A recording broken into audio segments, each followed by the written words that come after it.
নমস্কার বন্ধুরা, আবারও একটা নতুন ভিডিও নিয়ে আমি বৃষ্টি চলে এলাম আপনাদের মাঝে। তো আজকে মেয়েকে স্কুলে আনতে একটু দেরি হয়ে গেছে, কিন্তু হ্যাঁ, বাসটা খুব তাড়াতাড়ি পেয়ে গেছি। অন্যদিন যেমন দাঁড়িয়ে থাকতে হয়, আজকে সঙ্গে সঙ্গে বাস পেয়ে গেছি। তো এটা হচ্ছে বিকেলের টাইমের ভিডিও করেছি। মেয়েকে পড়াতে দিয়ে এসে আমি চালটা ভিজিয়েছি, তখনও কারেন্ট ছিল। তারপর ভাবলাম একটু ডাল করে নিই, যেহেতু নিরামিষ চলছে একটু পেঁপে দিয়ে ডাল করব। ভুলে ডালটা হচ্ছে টালার বদলে ধুয়ে ফেলেছি, তাই তেলে একটু ভেজে নিলাম। খেতে কিন্তু খারাপ লাগেনি, তেলে ভেজে তারপর সিটি দিয়েছি। পেঁপে এনেছিল, পেঁপেটা দেখো ভেতরটা পুরো কামরাঙার মতো, ভেতর কোনো বীজ নেই। এতে আমার সুবিধা হয়েছে, বীজে কি হয় চারিদিক ছিটিয়ে যায়। পেঁপে কাটতে কাটতে চলে এলো ঝড়, কি পরিমাণের ঝড়, কি যে ঝড়। আমার রান্নাঘরটা অত সুন্দর না, মানে জানলা টালানা অতভাবে লাগানো নেই, তাই ভেতরে খুব মানে কাগজপত্র আসছিল, একটু ময়লা হচ্ছিল।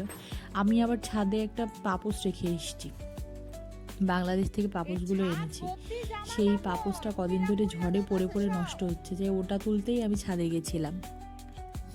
ছাদে গিয়ে দেখি জামা কাপড় রয়ে গেছে, তাই শাশুড়িকে বলছিলাম যে ছাদে সব জামা কাপড় রয়ে গেছে। দেখো কেমন ঝড় উঠেছে চারিদিকে।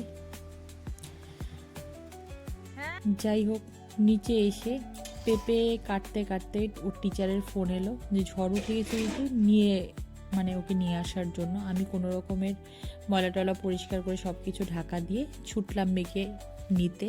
রেইনকোটটা নিয়ে নিলাম, কারণ রেইনকোটটা না নিয়ে গেলে আর রক্ষে নেই, ভিজে গেলেই ঠান্ডা চলে আসবে। এত হাওয়া দিচ্ছে না, ঝড়ো হাওয়া দিচ্ছে, মানে ছাতা ধরে রাখা মুশকিল হয়ে যাচ্ছে। আর সঙ্গে সঙ্গে বেরোনোর সঙ্গে সঙ্গে চলে এলো বৃষ্টি।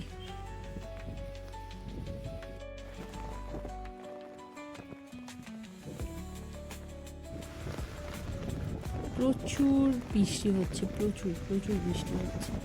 তো আমি পৌঁছে গেলাম, গিয়ে দেখি মেয়েরা ভেতরে খেলছে। বাইরে যেই দেখলাম একটু বৃষ্টিটা ধরেছে, অমনি মেয়েকে টুক করে নিয়ে বাড়ি চলে গেলাম। বাড়ি চলে এসে আসার পর মেয়ে বলছে আমার খুব খিদে পেয়েছে, ওর ঠাম্মি ওর জন্য পরোটা ভাজছিল।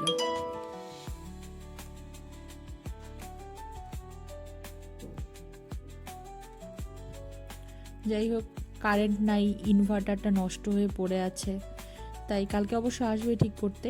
মেয়েকে ওখানেই ঘরেই খেতে দিয়ে দিলাম। খাওয়া দাওয়া করে ও মানে ওই ঘরে বসে খাচ্ছিল, খাওয়া এখনও শেষ হয় না, আমি এর মধ্যে রান্না বসিয়ে দিলাম।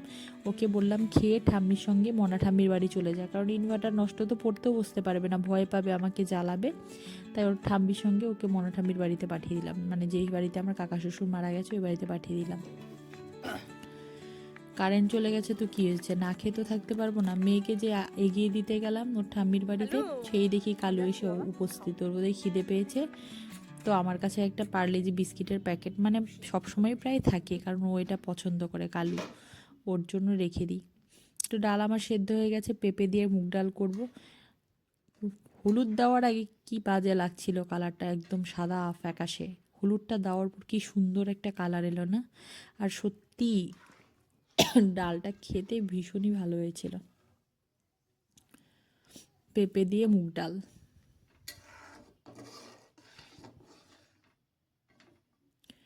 তারপর ভাবছি আর কি করবে, অন্ধকারের মধ্যে আমি জলের মধ্যে তেল ঢেলে দিয়েছি, কি একটা অবস্থা, অতগুলো তেল। তারপর সাহস করে তেলটাকে জলটা টানালাম, ছিটে আসছিল, তারপর একটু টানতেই আমি ভিন্ডিগুলো দিয়ে দিলাম। তো আমার ভীষণ খিদে পেয়ে গেছে, কারণ ওর ওষুধ খেতে হয়, তো আমি তাড়াতাড়ি খেতে বসে পড়েছি। মেয়েকে বললাম খেয়ে তোকে খাইয়ে দিচ্ছি, কারণ ও হাব্বি ডাব্বি খেয়েছে, বলে আমার খেতে বেশিক্ষণ লাগবে না। তো মেয়েকে নিয়ে যেই খাওয়াতে বসালাম অমনি উনি শুরু হয়ে গেছে পাঁপড় ভাজি না হলে খাবে না। কি একটা জ্বালা, এমনিতেই কারেন্ট নেই, ঝড় বৃষ্টি, তার মধ্যে ওর বায়না। আবার সেই পাঁপড় ভাজতে বসলাম, পাঁপড় টাপড় ভেজে তারপর ওকে খাইয়ে দিলাম।